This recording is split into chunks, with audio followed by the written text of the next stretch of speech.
নমস্কার, good evening. এর আগে যে ব্লগটা দিয়েছিলাম সরস্বতী পুজোর, তো এটা এখান থেকেই শুরু করেছিলাম যে মেঘাকে আমার ফ্রেন্ড একটুখানি রেডি করে দিচ্ছিল। এখন আমরা মেলায় এসেছি সবাই মিলে, আমার ফ্রেন্ডের হাজব্যান্ড, ওনার 2 মেয়ে এবং আমি, মেঘা। মনি আসে নাই, তো মেলায় এসেছি। আর এখানে এসে আগে সরস্বতী ঠাকুর দেখে নিলাম। এই সরস্বতী পুজোর সময়তে এই মেলাটা হয়।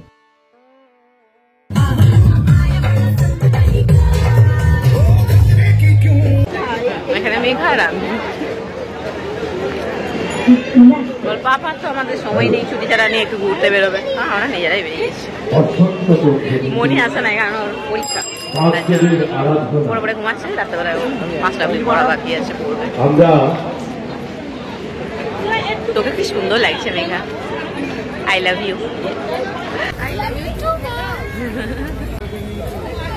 অনুগ্রহ করে শুনবেন, আজকে এই মুহূর্তে প্রতি বছরই এই মেলাটায় আসি, কিন্তু ভিতরের মানে যে প্যান্ডেলটা করে ওটা ঢুকে কোনোদিন দেখতে পারি না, কারণ প্রচুর লাইন পড়ে। কিন্তু এবছর মনে হচ্ছে ঠাকুরের কৃপায় দেখতে পাবো, কারণ আশিস দা ওর ফ্রেন্ড আর কি ওকে পাস দিয়ে গেল, তো সেই পাসের জন্য আর কি আমাদেরকে লাইনে দাঁড়াতে হবে না, আমরা ঢুকতে পারবো।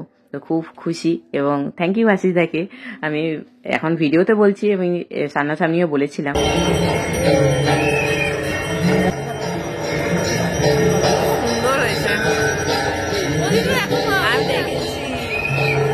কি সুন্দর লাগছে।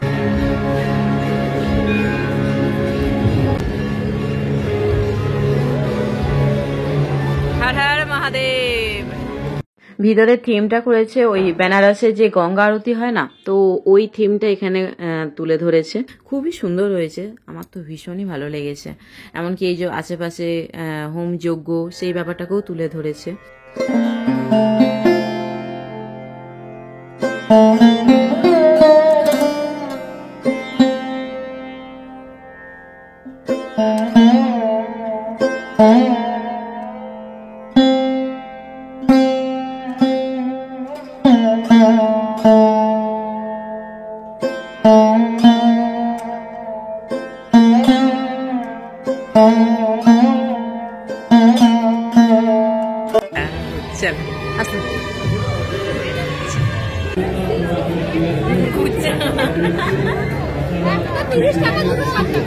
দাদা ব্যাপারটা দেখি না, হ্যাঁ একটা এক পায়ে বসে থাকবি, পরে বসে থাকবি।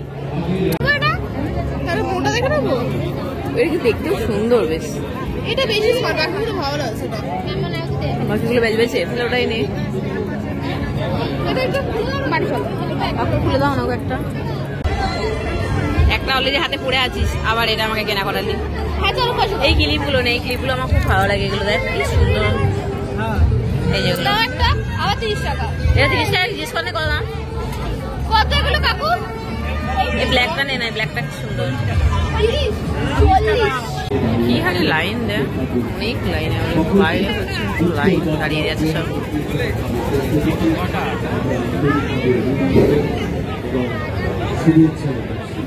আপনার অপেক্ষা করুন।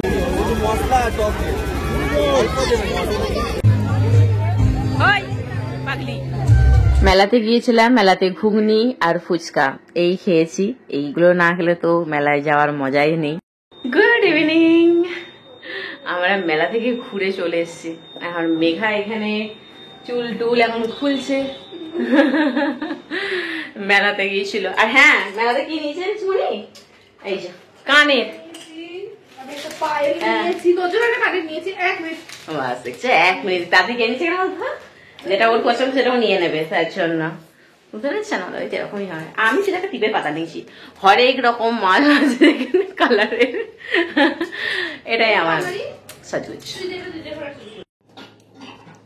বাবাকে এখন আদর চলছে। মেয়ের জন্যে রাত্রি 12টা 20-তে ফ্রিজে খাবার ঢোকানো হয়ে গেছিল, সেই বের করে গরম করে দিচ্ছে। ঠান্ডা খাবার খাবি না। আর মেয়ে বাবাকে এইভাবে ধরে এখন আদর চলছে।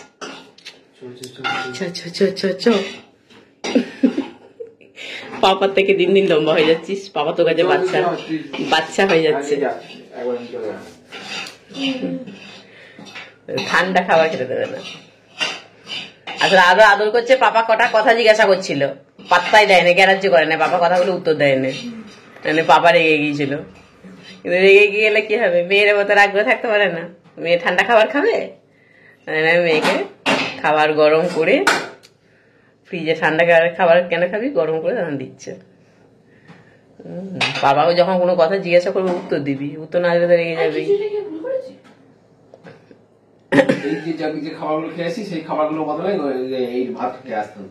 তুই লটি চকোপাই খেয়েছিস, দুটো কেক খেয়েছিস,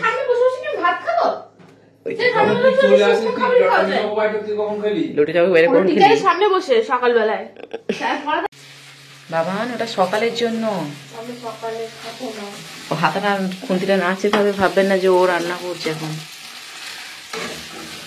রান্নাটা আমি করছিলাম। বদমাসটা পড়াশোনা করছে, চলে এসছে উঠে। ঘড়িটা একটু দেখাই আপনাদের ঠিক কটা বাজছে, রাত্রে 1:45, কিন্তু এটা রাত, আপনারা ভাবেন না দুপুর বেলা। আপনাদের সুবিধা দেখাই যেটা রাত কিনা। এই একটা বিল্ডিং লাইট জ্বলছে,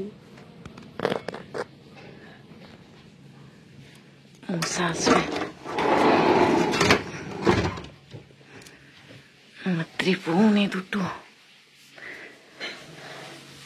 আমার মা আর মেয়ে হচ্ছে রাত জাগা, সে কি বলে পেঁচা টাইপ এমন পেঁচা। এই কারণে আমার এখন লং ভিডিও আর দেওয়া হচ্ছে না।